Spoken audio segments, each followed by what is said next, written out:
Well, joining us now is Lorin, whose 14-year-old son Breck was killed in 2014 after being groomed online. Lorin has since set up the Breck Foundation, campaigning for greater online safety for children. Lorin, thank you so much for joining us. I can imagine hearing news reports like this is just incredibly upsetting for you. It's absolutely frustrating. You know, it feels like we're going backwards. I mean, my understanding is your darling boy Breck was groomed by a 19-year-old online using gaming platforms, as I understand, and ended up losing his life in the most despicable way. We won't go into details. A really awful case. And yet now you learn that despite the increase in grooming and paedophilia online, despite the National Crime Agency saying that they're concerned with encryption rules on social media platforms used by a lot of children, I think 47% of grooming cases happen on Meta platforms, that basically they're being allowed to mark their own homework. Yeah, I think we can't allow Meta and these social media platforms to make the rules to build their profits. We need to ensure that Ofcom and government and that are able to have the safest platforms that our children are spending so much time on, and to think that they can just make up their own rules without any regard for children's safety. It's unconscionable, and it can't go on. And do you agree with the National Crime Agency that we are not jailing nearly enough paedophiles? We've been covering, Lorin, the last few days, the case of John Venables, the then kid who killed Jamie Bolger, who went on to become a rather prolific paedophile. Been in jail twice for that. He was nearly released by the parole board. Thank God they decided to keep him behind bars in the end. But our contention is, and I know a lot of experts agree with us, you can't rehabilitate a paedophile, can you? No, I mean, if they don't want to be rehabilitated, and if they're not, even willing to make efforts, and we see this time and time again, that if that's the kind of way their brain works, then they're not safe for the general public. I talk to parents all the time who have children being groomed and sexually assaulted, and the thing is those pains and hurts don't go away. So no, they're not killers, these pedophiles, but they're killing sort of the soul and life of these vulnerable, children, people who have their whole lives ahead of them.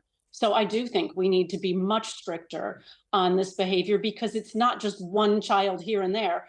They will keep grooming children until they get what they want, and unfortunately, what they want is harmful, to anyone. There are people out there, radical defenders of free speech, who say, well, look, hold on, adults have the right to have their data protected. They don't want to have, personal information about them accessed by criminals or hackers. And parents should take some responsibility for the sort of content children see online and the people they're speaking to. I don't agree with this. I think adults are the ones who should just make sure they don't put bank details online if they don't want hackers to get them, and children should be protected.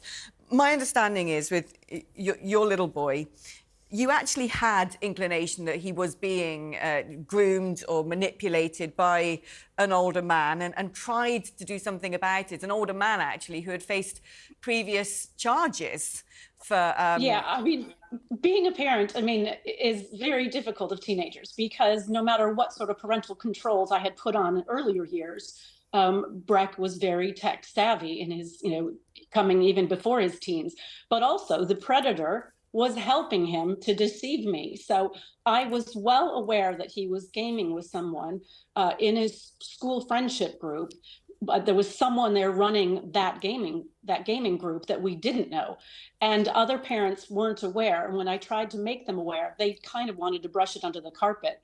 So it's difficult. I was trying to be, a clever and safe mom, but no matter what I did, I hit barriers. If I talked to people at school, they said, well, Breck's a good boy. Everyone spends a lot of time online. Even when I phoned the police, they didn't recognize the signs of grooming when I was telling the stories of my concerns, even when I used the grooming word 3 times. So that was why I set up Breck Foundation, because it was about awareness and education, but it also is about prevention. And I think no matter what a parent does, it's still a dangerous situation if our children are speaking to strangers online. Now, none of the boys considered the predator a stranger because they had been gaming with him for years. As we know, groomers can be very patient if they think they're going to have something come to fruition, after they build these, relationships through their shared interests. And unfortunately, this groomer, this predator, this killer, was known to police. He had groomed boys before all over the UK and the US. He had known that he had indecent images of young boys in his computer. He had even sexually assaulted a boy in the past. And all this was in the police records. But none of the boys knew this. And they just saw him as someone fun to game with. And because he was actually only in his teens when they started gaming together, and just 18 actually when he killed Breck, they didn't consider him a danger because he was similar in age. So one of the other lessons about grooming is, you can't know who someone is if you've only met them online. But if these messages are encrypted and made more secretive, it obviously makes it even more difficult for police to investigate. And I can't think of anything worse than when a parent tries to report a genuine concern and police can't access what the children are being sent and shared with, what the communications are. I think that, again, it's just unconscionable because we need to protect children. Lorin,